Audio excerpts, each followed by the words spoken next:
Nababahala ngayon ang Department of Information and Communications Technology o DICT sa bagong polisiya ng social media site na X. Kilala noon bilang Twitter, napayagan na ang adult content sa kanilang plataforma.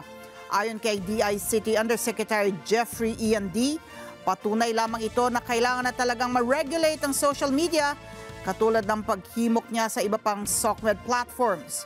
Inamin pa na opisyal na tanging magagawa lang ng ahensya ay ang subaybayan ang development na ito at panghawakan ng pangako ng X na i-blur nito ang mga sensitibong content na posibleng magkaroon ng masamang epekto lalo na sa mga kabataan. Pinayuhan din naman ni D ang mga magulang na lalo pang higpitan ang pagmamonitor nila sa kabataan upang maiwasan na makapanood ng sensitibong palabas sa naturang plataforma.